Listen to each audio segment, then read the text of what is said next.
La République démocratique du Congo est un pays qui n'appartient pas vraiment à ses habitants. C'est un pays qui n'a jamais connu son indépendance. Bonjour, très cher Mission School. Je vous invite encore aujourd'hui pour parler de la situation sécuritaire de l'Est de la République démocratique du Congo. Parce que c'est une préoccupation africaine. Toute jeune de l'Afrique, cette situation lui intéresse. Puisque c'est une guerre de la génération, c'est une guerre de la civilisation. Nous devons aussi participer et anticiper dans cette guerre. Je vous laisse écouter ces grands hommes qui ont apporté des analyses pertinentes sur la situation. Après moi, je vous retrouve jusqu'après. Conflit de la République démocratique du Congo, qu'est-ce qu'ils cherchent, quels sont les enjeux, quels sont les intérêts là-bas dans l'Est de la RDC, Dr Folly Ekwegada. Bien, merci beaucoup déjà pour cette question qui fait honneur au passé, à l'histoire, puisque tout ce qui se passe dans le présent, généralement naît du passé et correspond à des cycles qui reviennent. En fait, la RDC, la République démocratique du Congo, est un pays qui n'appartient pas vraiment à ses habitants. C'est un pays qui n'a jamais connu son indépendance. Et les acteurs qui ont conçu la RDC et qui ont découpé le territoire RD congolais sont toujours restés maîtres de ce territoire avec leur projet, un projet de conquête. Et qui s'affrontent en Afrique? Aucun. C'est à se demander pourquoi nous avons des armées, même. Parce que, en fait, je ne pense pas que l'armée burkinabé est une armée qui se fait des forces pour combattre l'armée malienne. Je ne pense pas que ce soit pour ça que ces armées ont été créées. Et pourtant, c'est à se demander pourquoi nous avons même des armées si, dans un pays comme la RDC, l'armée est incapable de protéger le territoire et les populations. Mais le nombre de morts dans le Kivu, si on compte depuis le nombre d'années, parce que c'est une guerre qui a plus d'une trentaine d'années, souvenez-vous, en 1996, c'était déjà les Banyamulenge qui étaient à l'origine de la débâcle du régime de Mobutu. C'est par là que ça a commencé, parce qu'il s'agissait, on nous a parlé de Congolais rwandophones. Il faut savoir que ces gens sont des Tutsis. Les populations Tutsis du Kivu sont les mêmes que ceux que l'on trouve de l'autre côté du lac Kivu. C'est les mêmes que l'on trouve à Kigali et à Bujumbura. C'est les mêmes. Alors on nous dit que ce sont des Rwandais qui sont en train de faire la guerre. Non, ce ne sont pas des Rwandais. Ce sont des Congolais. Tutsis, certes, mais ce sont des Congolais. Alors pourquoi est-ce que en Afrique aujourd'hui, on est encore en train de créer des situations ou enfin, de subir, si l'on veut, parce que le biais que l'émission a pris, j'y adhère totalement, puisqu'il s'agit d'un parti prééditorialiste. Oui, c'est une guerre dictée par l'impérialisme colonial. Pourquoi? Parce que ceux qui sont à l'œuvre derrière, vous l'avez dit tout à l'heure, sont des pays invisibles sur la carte. On ne les voit pas, on ne voit pas leur main, mais en fait, le grand tort de ce pays est d'avoir été enrichi par la nature. Dieu l'a créé hyper riche. Et pourtant, les Congolais sont parmi les pays d'Afrique qui ont le taux de développement humain le plus faible. Et à côté d'eux, le Rwanda, c'est un géant. En termes d'indice de développement humain, précisément, après avoir subi un génocide il y a 30 ans. Alors c'est à se demander, vous savez, Jeffrey Sachs parlait du Congo en disant pourquoi ne peuvent-ils pas gouverner correctement leur pays? La question, attendez, je vais finir là-dessus, parce qu'on a beau accuser tout le monde, je pense que le premier accusé devrait être quand même les gouvernements congolais qui se sont... Ils ont tous fait le jeu de quelqu'un qui était derrière et qui avaient un agenda contre leur population. Ils l'ont tous fait. C'est quand même assez grave.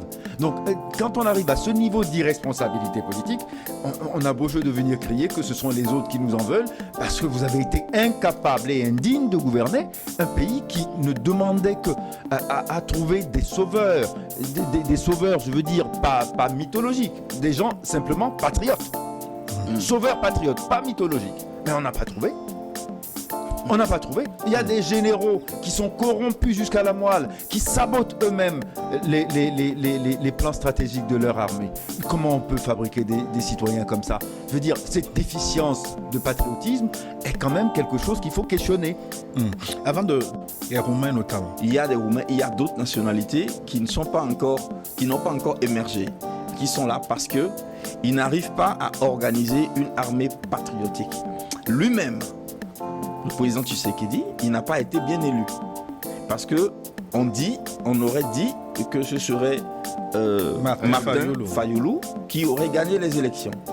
Maintenant, quand vous avez la population, les partis politiques qui sont un peu contre vous, la diaspora qui est un peu amorphe, et les critiques des populations qui sont contre vous, tout le temps, vous parlez beaucoup, mais vous n'agissez pas. Et surtout, vous comptez sur les mêmes partenaires qui finance le Rwanda. Et le président Tshisekedi, malheureusement, il compte sur l'Occident pour arrêter le Rwanda qui a été formé. Vous savez, le Rwanda est un projet occidental. Le Rwanda d'aujourd'hui de Kagame n'est pas un pays africain ordinaire. Il joue le rôle géopolitique que joue Israël au Moyen-Orient.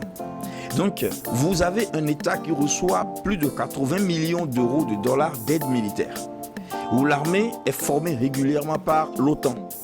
Et l'armée rwandaise ne manque d'aucun moyen d'attaque, que ce soit dans l'air, au niveau naval, la navigation sur les cours d'eau et au niveau terrestre, c'est-à-dire au niveau des fantassins. Avec tous les renseignements nécessaires. Bien sûr, ils ont fait des combats, parce que les combats ont commencé depuis le 14. Ils ont fait des combats de rue à Goma, pas avec des usines, parce que c'est les usines qu'on emploie pour les combats de rue, les automatiques. Ils ont des armes que personne n'a jamais vues dans la sous-région, dans les Grands Lacs. Mais on se demande d'où tirent-ils ces armements. En plus, le Rwanda a été en fait Paul Kagame, qu'on appelle l'Ougandais. Il a été formé en Ouganda. C'est les Tutsis de l'Ouganda. Et ils sont venus avec le FPR pour remplacer le gouvernement Hutu du Rwanda. C'est lui-même personnellement, si vous prenez les travaux de Patrick Mbeko ou encore de Charles Onana, c'est lui qui a tiré la roquette sur l'avion qui a déclenché la mort de 3 chefs d'État de la sous-région. Dans Jovenel Habyarimana. En effet. Et donc, de 2 chefs d'État dans la sous-région. Et donc, vous avez quelqu'un qui a été formé depuis pour un projet. Quand il était venu ici au Bénin, puisque vous savez qu'il y a une partie de l'armée béninoise qui est formée par le Rwanda. Il est venu, il a dit qu'en réalité, le Rwanda a une partie de son territoire dans le Congo. Un territoire légitime que le Rwanda finira par reprendre. Et au-delà de ça, vous savez, il veut faire le jeu de Mobutu. Il veut être le grand partenaire. Prenez par exemple l'accord qui a été signé entre l'Union européenne et le Rwanda en février dernier. Mais par cet accord, on voit que le Rwanda est un exportateur du coltan vers l'Union européenne et d'autres minerais stratégiques, alors que le Rwanda ne possède pas ces minerais sur son sol.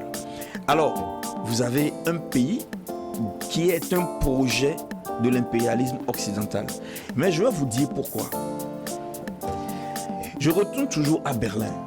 Vous savez, les Africains, en général, devraient faire attention au monde dans lequel on vit.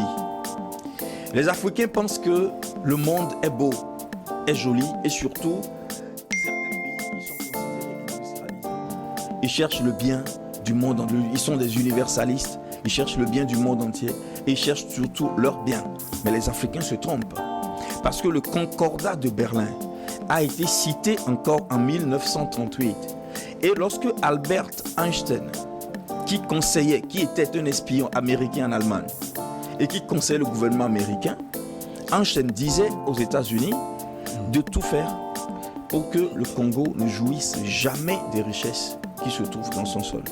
Et plus tard, en pleine guerre froide, il y a eu un groupe d'experts qui a conseillé à la communauté économique européenne de ne jamais manquer de braquer son phare sur la région des Grands Lacs. Alors, pour agir sur la région des Grands Lacs, il faut avoir un État pion, à partir duquel on déploie son potentiel géopolitique. Cet État pion, c'est le Rwanda. Et donc, vous comprenez pourquoi il n'y a pas d'asymétrie. Le Rwanda est la pointe d'un système qui est plus grand que le Rwanda, qui est plus grand que la RDC. Et si les Congolais pensent pouvoir combattre le Rwanda à travers les armes classiques, ils se trompent. Aujourd'hui, nous avons été en Chine, il y avait M. Mwamba, qui est le conseiller direct du chef de l'État, de M. Tshisekedi, et qui dirige la cellule stratégique au sein de la présidence. Il a eu à dire certaines choses. Mais lorsque les think tanks du Sud global ont été mis en place, il n'y a pas eu la RDC. La RDC n'était pas dedans, c'était le Nigeria qui représentait l'Afrique. Et le Sud global est une opportunité que la RDC pourrait exploiter aujourd'hui. Mais la RDC de Tshisekedi, vous savez, Kabila père, il a été envoyé à la présidence ici par les Américains, à travers le Rwanda. Lorsqu'il a compris le jeu du FMI, il a commencé par dire aux Congolais, vous devez vous prendre en charge. Parce que ce qui se passe, c'est un lourd complot ourdi contre vous. C'est un complot qui ne va pas s'arrêter maintenant. Prenez-vous en charge. Aujourd'hui, il a été assassiné. On met un autre qui n'est pas son fils, mais qui est rwandais direct. Donc, en fait, le Rwanda plaçait depuis longtemps des hommes au pouvoir en RDC. Mais ce n'est pas le petit Rwanda, c'est l'OTAN qui le faisait. Parce que le territoire leur appartenait. Souvenez-vous, en 1964, lorsque Mobutu devenait le chef militaire et qu'il cherchait à unifier le pays, vous avez très bien vu qu'il y a eu des capitaines, des colonels et des généraux provenant de la Belgique, de la France, d'autres pays d'Europe qui exigeaient et qui revendiquaient la prise ou la division des provinces. Qu'est-ce qui s'était passé? C'était une fissure dans le Concordat de Berlin. En fait, les monarchies européennes qui sont dans le Concordat de Berlin et qui gouvernent la RDC avaient voulu chacune prendre une partie du pays pour en faire un pays souverain. Ils sont toujours, en fait, la RDC n'appartient pas à ces gens, aux Congolais. C'est les monarchies européennes qui ont taillé ce territoire et qui, à travers le Rwanda maintenant, mettent des chefs d'État au Congo régulièrement. Ils l'ont fait avec Kabila Pay, ils ont réussi. Quand vous quittez le Rwanda, vous traversez le Kivu, vous traversez toute la RDC pour arriver vers la côte ouest, le côté ouest où se trouve Kinshasa. Mais si personne ne vous arrête, ce sont de grands territoires que vous traversez. Et on l'a fait avec Goma déjà en 2012. Puisque le M23 avait occupé une partie de Goma en 2012, avant d'être démantelé après le processus de Nairobi. Et voyez bien, si ceci est possible, c'est parce que le Rwanda, ce n'est pas le petit Rwanda que vous voyez. Je n'accepte pas l'idée je n'arrive pas à accepter l'idée on parle du petit Rwanda devant la grande RDC. Non, ce n'est pas le petit Rwanda. C'est l'impérialisme, comme vous l'appelez, colonial, qui instrumentalise comme base le Rwanda afin de prendre le contrôle et de gérer les ressources. Vous faites d'ailleurs une très belle comparaison avec l'Israël au Moyen-Orient. Absolument. Le droit international, je dis aujourd'hui, ça me rappelle toujours ce dialogue entre deux personnages de Dr Zivago de Pasternak, où l'un disait « mais non, vous n'avez pas le droit » et l'autre lui répond « mais non, mais j'en ai le pouvoir ». C'est une question de pouvoir et très peu de droit, parce que le droit international, ça fait longtemps qu'il a été complètement mis de côté. On le voit d'ailleurs dans l'affaire ukrainienne. Il n'y a plus de droit international du tout. On le voit aujourd'hui à Gaza, entre Israël et la Palestine, il n'y a plus de droit international nulle part. Donc, compter sur le droit international qui a été complètement créé par les mêmes puissances pour asseoir leur domination, c'est encore tomber dans un piège où on sortira encore plus affaibli et plus malade. Non, la question ne va pas se régler au niveau. À mon avis, de façon politique, mais ce qui me narre, c'est qu'on est en train de regarder en spectateur l'Occident développer sur notre territoire sa carte, dicter ses lois sur des pays dits souverains et indépendants depuis maintenant 60 ans, Et on dit, ben oui, mais vous vous rendez compte, le petit Rwanda, il est survitaminé par l'OTAN, etc. Et c'est pour ça qu'il est si fort. Et du coup, ben, on ne peut rien parce que le Rwanda, vous savez, ceux qui sont derrière sont des gens hyper puissants. Et ils vont en faire une hyperpuissance à l'intérieur d'une zone d'Afrique où finalement il aura un pouvoir dominant sur tous les autres. Vous allez voir bientôt la Tanzanie et l'Ouganda et peut-être même le Kenya vont avoir à subir les assauts du Rwanda qui a des velléités expansionnistes. On va toujours rester là et dire mais non, vous voyez, c'est parce que c'est les Américains. Et ils ont des appareils de brouillage qui ont mis à néant toute possibilité pour l'armée congolaise de venir à Goma dans le sud. Pour défendre les populations. Toutes les voies d'accès de Goma ont été neutralisées, bloquées, sont entre les mains de l'armée rwandaise. Et on me dit, vous savez, c'est une superpuissance, on ne peut rien faire. Non, c'est pour tout cela que je dis. Attendez, on a mis quoi? On a la MONUSCO qui est là, la SADC qui est là, mais ils n'y arrivent pas. Et finalement, on est en train de nous dire que c'est uniquement à travers le processus de Luanda qu'on va arriver à trouver une solution. Le processus de Luanda qui a longtemps été conchié par M. Kagame. En fait, pour lui, c'est une perte de temps. C'est la raison pour laquelle il fait diversion en appelant à aller choisir une solution avec la Turquie. Nous autres Africains, on va encore aujourd'hui, en 2025, recourir à des solutions externes à l'Afrique. On ne peut plus accepter cela. Maintenant, que fait l'OUA? Enfin, l'UA, pardon, je dis l'OUA parce que bon, enfin, la chose est tellement vidée de sens qu'on peut lui donner tous les noms et toutes les étiquettes qu'on veut, ça ne sert à rien. Sur le territoire africain, il y a deux pays qui s'affrontent et l'UA n'a aucune solution.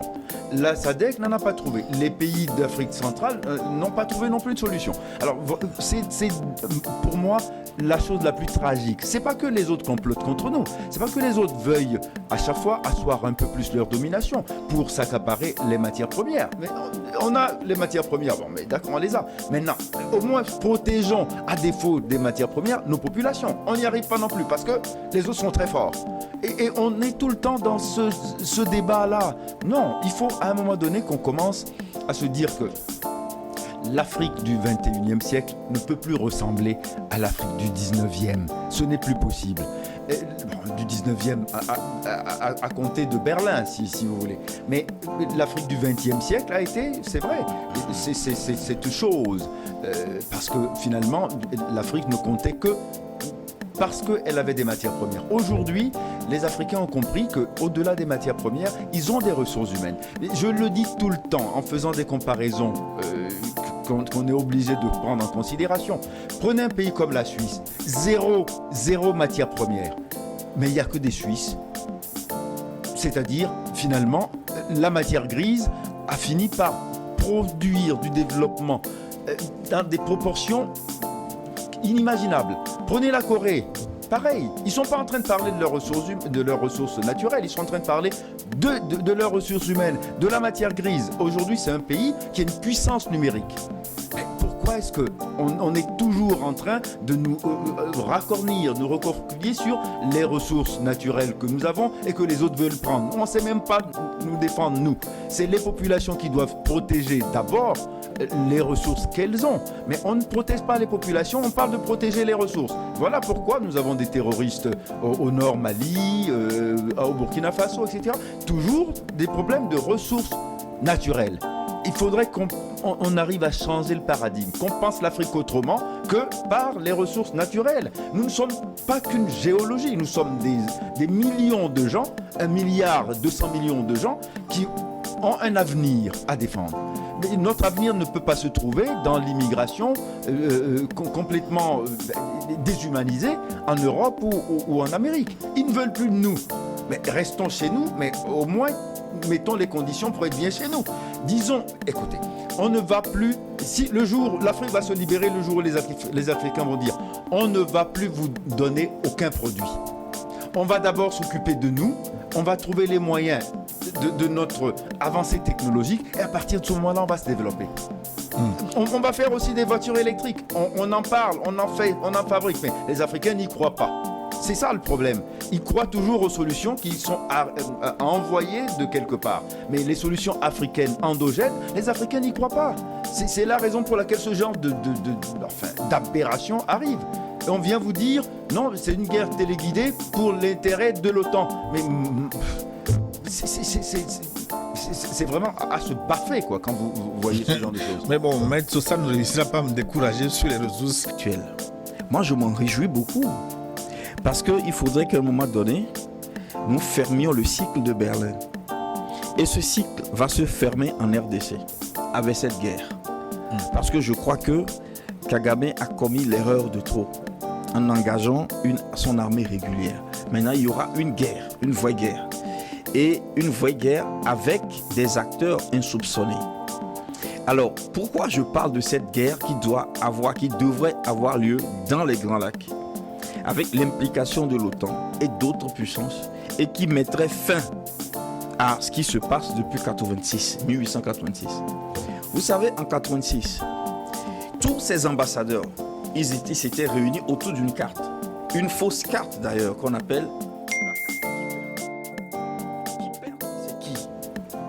Kiepert est un explorateur, un militaire, un géographe européen allemand qui pensait qu'il y avait un royaume, le royaume du prêtre Jean, un royaume mythique et mythologique, où serait le condensé de toutes les ressources, les richesses du monde. Et ce royaume se trouve exactement soit en Éthiopie du Sud ou derrière les fleuves de l'Éthiopie. C'est-à-dire, en fait, dans la région des Grands Lacs qui constitue le cœur du monde. Puisque c'est bien là-bas que la latitude, le 38e parallèle, va couper l'équateur. C'est-à-dire, c'est le centre du monde, du côté terrestre. L'autre côté est dans les eaux. Et donc, vous êtes au cœur de la Terre. Le seul lieu où il y a une stabilité géologique, quels que soient les cycles. Et c'est justement pour ça que quand vous prenez les cycles de 2227 ans, lorsque ces cycles arrivent et que le climat change, l'humanité meurt, c'est toujours à partir de là-bas que l'humanité reprend. Parce qu'il n'y a jamais de secousse dans cette zone. En fait, c'est le cœur du monde. Et c'est pourquoi, lorsque Bismarck dit, parce que, vous savez, au-delà de tout ça, il y a des implications civilisationnelles majeures. Lorsque Bismarck dit que le projet de civilisation qu'ils ont en vue a son poumon dans cette partie, il sait ce qu'il dit. C'est des grands initiés. Ils savent bien, et d'ailleurs, lorsque vous prenez le mouvement de Kintwadi, le Kintwadi, c'est la société secrète de Simon Kimbangu. Simon Kimbangu, dans le document que nous avons de 1921, il explique que la prochaine civilisation mondiale, la civilisation de lumière, aura son centre ici, dans le cœur des Grands Lacs. Donc, il faut oublier le fait que, à travers des considérations qui peuvent être banales, on peut se protéger contre ces enjeux. Il faut comprendre les enjeux. Et donc, la RDC, au-delà des richesses qui ne vont jamais finir, représente un enjeu métaphysique important. C'est le lieu où tous ceux qui veulent, en tout cas, jouer un rôle important dans la prochaine civilisation, doivent mettre leurs pieds. Les Chinois sont là. La Russie est là. Les Américains sont là. Les Africains, eux, y vivent. Et Sarkozy a dit, lorsqu'il était encore au pouvoir, qu'il a préconisé au Conseil de sécurité des Nations Unies qu'on fasse de cette zone, la zone du Kivu, une zone neutre internationale. En fait, c'est le même rêve. Il faut neutraliser cette zone, un territoire qui n'appartienne à aucun État et où les multinationales vont pouvoir venir parce que c'est là-bas que se trouvent toutes les ressources pour fonder le prochain ordre mondial. Et donc maintenant, si vous voulez, si on revient à la question de la spiritualité, les vortex importants qui relient notre monde à d'autres mondes se trouvent là. Il y a même eu des expériences. Peut-être avec le temps, les renseignements américains vont les dévoiler. Parce que après, ils le disent toujours, après 20 ans, les expériences qui ont été faites là-bas, sur le continent espace-temps, à partir de la zone des Grands Lacs, Donc on parle des richesses, c'est vrai, on parle des ressources, c'est vrai, mais au-delà de ça, au-delà de ces ressources qui sont des connexions matérielles, il y a des vertus spirituelles avancées de ce lieu. Les fameuses histoires de King Kong, c'est où? C'est dans la RDC. Le fameux mythe du jardin d'Éden, ça se situe où? C'est pas entre le Tigre et l'Euphrate. J'entends beaucoup de personnes, souvent les hommes religieux, qui parlent du Tigre et de l'Euphrate, mais ils ne savent pas où se trouve le Tigre. Le Tigre se trouve en Éthiopie. L'Euphrate dont on parle, on nous montre l'Euphrate en Babylone. Mais est-ce que les contemporains savent où se trouvait Babel? Babel ne se trouve pas en Moyen-Orient. Babel se trouve au cœur de l'Afrique. Et si vous prenez les cartes antiques, personnellement, parce que vous savez, ce sont des sujets et dont je n'aime pas trop parler en public, dans des bibliothèques non autorisées des jésuites, vous serez étonné de voir où se trouvait Babel. Des territoires dont beaucoup de chrétiens lisent le repérage dans la Bible, ils ne savent pas où ça se trouve. Donc, on a complètement la carte changée. Les lieux des grands enjeux, c'est pas vers là-bas, c'est ici, dans les Grands Lacs. Et quand vous avez les grands, je vais dire, les communiqués des grandes sociétés secrètes, dont je ne vais pas citer les noms, sur l'appui aux armées qui vont intervenir dans la zone des Grands Lacs, c'est extraordinaire. Donc, ce n'est pas une affaire de Rwanda, ce n'est pas une affaire de Kagame. Et Kagame, ce n'est rien Kagame. Ce qui se joue là-bas dépasse Kagame, dépasse le petit Rwanda. Et les vrais acteurs, ils savent ce qui se joue dans la RDC. Et vous savez, je vais chuter ici. Qu'est-ce qui va précipiter l'assassinat de Lumumba? Ce qui précipite l'assassinat de Lumumba, c'est la découverte d'une connexion, un courrier, une connexion directe entre la RDC de l'époque, le Zaïre, et le Ghana de Kwame Nkrumah. C'est lorsque les renseignements belges vont découvrir cette connexion qu'ils vont se dire attention, il faut éliminer cet homme parce qu'on ne peut pas permettre qu'il y ait la jonction entre les Grands Lacs et l'Afrique occidentale. Pourquoi l'Afrique occidentale? Parce qu'il y a des rejetons, des acteurs de cette civilisation qui se trouvent au niveau du Benin City, au Nigeria, au niveau du Togo, je vais vous dire là où ça se trouve au Togo, au niveau de Togoville, le grand lac de Togoville, où se faisait la réunion des rois d'Afrique par déplacement quantique. Nous avons les documents ici. C'est pour cela qu'on parle du golfe de l'E Bénin.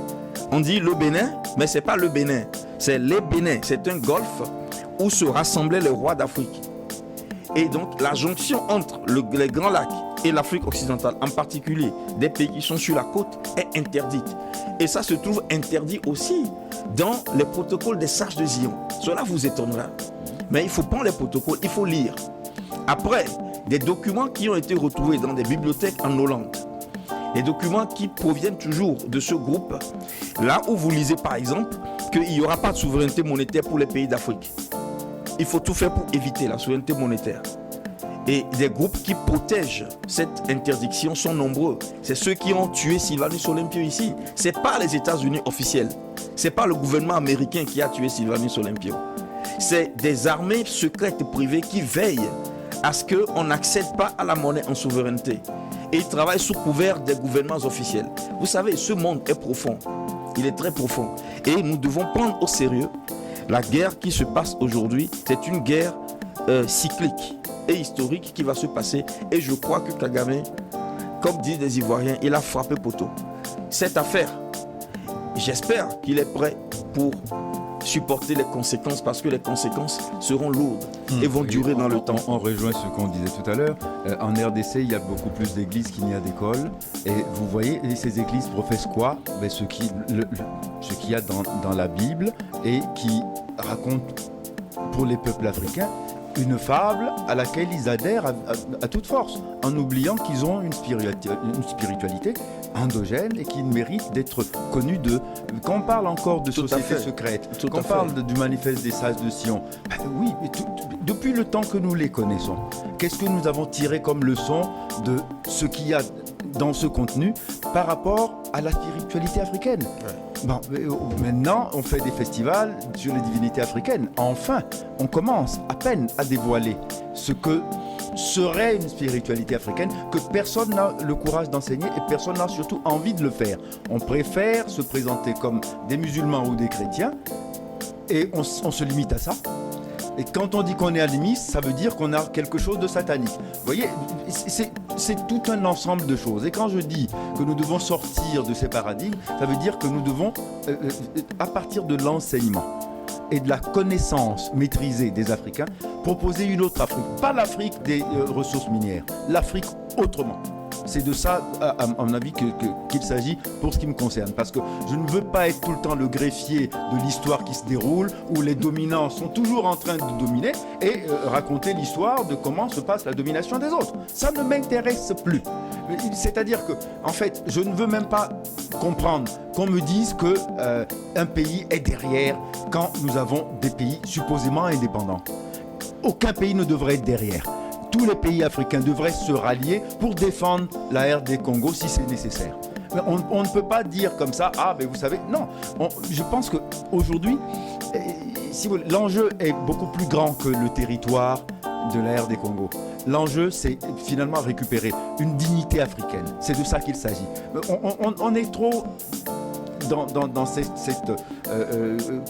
ce narratif qui constate simplement notre faiblesse, qui constate la surdomination des autres, qui constate l'impuissance publique des pays africains qui ne peuvent rien faire parce que, justement, vous avez parlé tout à l'heure des obédiences. Mais oui, on a des chefs d'État qui sont liés aux puissances occidentales par des liens d'obédience dans des sociétés secrètes. Et ça aussi, c'est quelque chose qu'il faut absolument défaire si nous voulons libérer l'Afrique. Il faut qu'on la libère de ce côté-là aussi, au niveau des spiritualités.